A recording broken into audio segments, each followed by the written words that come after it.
विद्येची आराध्य दैवत सरस्वती माता तिला अभिवादन करतो आणि आपल्या शाळेचं नाव ज्या राजाच्या नावाने दिलं गेलं आहे, राजा शिवाजी विद्यालय, हे आपले महाराष्ट्राचे आराध्य दैवत छत्रपती शिवाजी महाराज यांना अभिवादन करतो. मित्रांनो, हा तुमचा सगळ्यांचा उत्साह बघून मी अक्षरशः भारावून गेलेलो आहे. मी ज्यावेळी शाळेत प्रवेश केला पहिल्यांदाच या शाळेमध्ये ते सगळ्या गोष्टी मी बघितल्या. भिंतींवर लिहिलेले सुविचार, त्यानंतर वाक्प्रचार, माझं झालेलं स्वागत, हे सगळं बघून मला 1960 साल माझ्या शाळेची मला आठवण झाली. आमची शाळा खरं म्हटलं तर शेणामातीची शाळा होती. अशी या पद्धतीची शाळा नव्हती त्यावेळेस. त्या शाळेचे दिवस मला आठवले आणि तुमचा सगळ्यांचा उत्साह बघून आपण प्रत्येक जण आज ज्या पद्धतीने या सगळ्या खेळांमध्ये सहभाग घेतला, प्रत्येक जण उत्सुक होता आपली ही क्रीडा दाखवण्यासाठी आणि वाट बघत होता केव्हा माझा नंबर येईल आणि केव्हा मी ते प्रदर्शित करूया. खरोखर हे सगळं वाखाणण्याजोगं आहे. मी शाळेचे संस्थापक देवकर सरांना खरोखर शुभेच्छा देऊ इच्छितो की त्यांना 1981 साली देवाने ही सद्बुद्धी आणि प्रेरणा दिली. आजपासून बरोबर मला वाटतं 44 वर्षापूर्वी, ज्या वर्षी आपल्या डॉक्टर मॅडमचा कदाचित जन्म झाला त्याच वर्षी या शाळेचं उद्घाटन झालं असं मला माहिती मिळाली. आणि देवकर सरांनी आणि त्यांचे जावई गाडगे सर, अजून दुसरे जावई आणि त्यांच्या मुली या सगळ्यांनी मिळून या शाळेचा जो नावलौकिक आज केलेला आहे तो खरोखर वाखाणण्यासारखा आहे. माझ्या माहितीप्रमाणे या शाळेला जवळजवळ गेले 25 वर्षापासून एसएससीचा रिझल्ट हा 100% लागतो या शाळेचा. जेवढी शाळा छोटी तेवढं वैयक्तिक लक्ष त्या टीचरच्या प्रत्येक विद्यार्थ्याकडे असतं.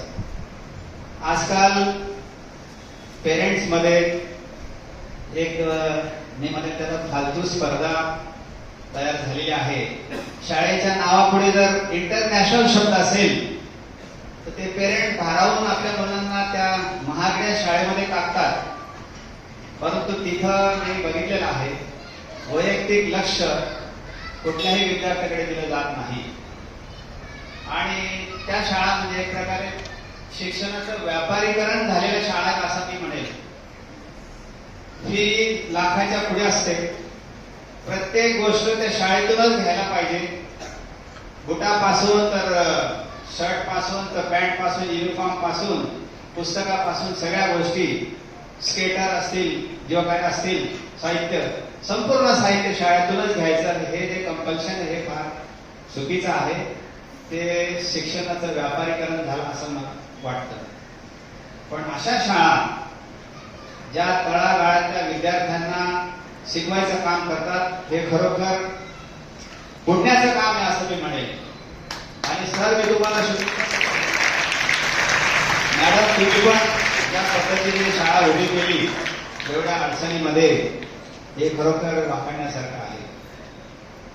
आता विषय आहे मैदानी खेळांचा. आमच्या वेळेस सगळे खेळ मैदानी खेळ होते, इंडोर गेम्स नव्हते. संपूर्ण खेळ मैदानी, कुस्तीपासून कबड्डीपासून ते आमच्या वेळेस लगोरी म्हणून एक गेम होता. अजून तो आता कदाचित आहे का मला माहित नाही.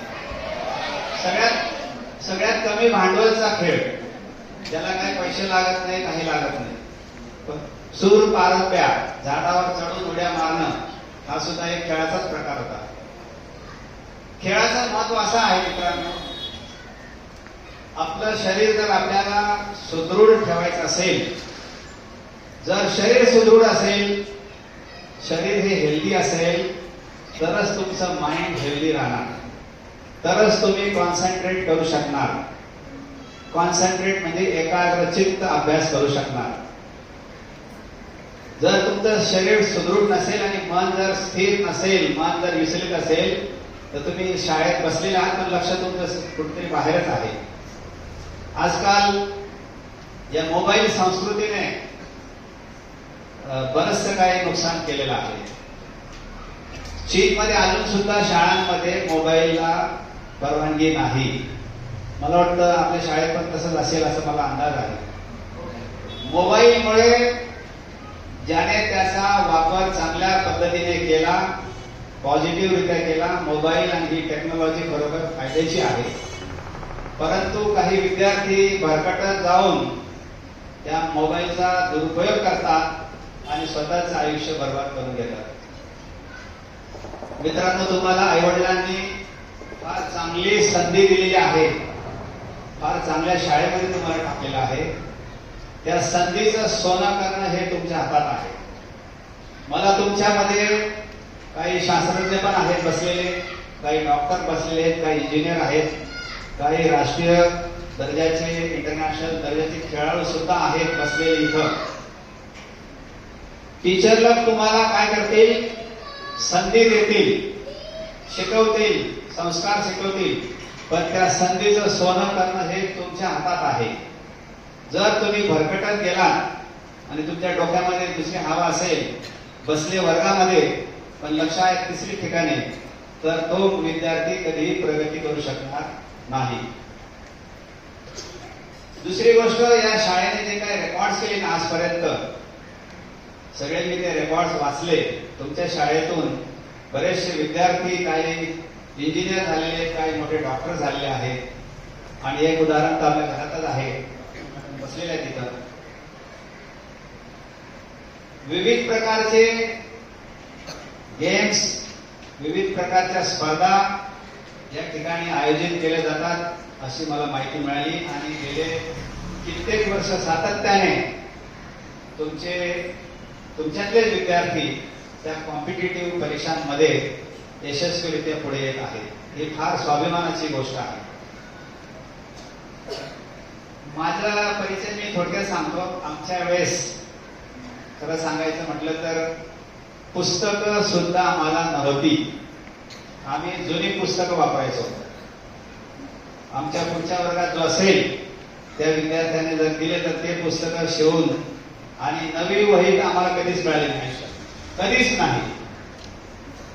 मागच्या वर्षाच्या वह्यातली पानं फाडायची, कोरी असतील ती शिवायची आणि तीच पुढच्या वर्षी वापरायची, अशी त्यावेळेस परिस्थिती होती.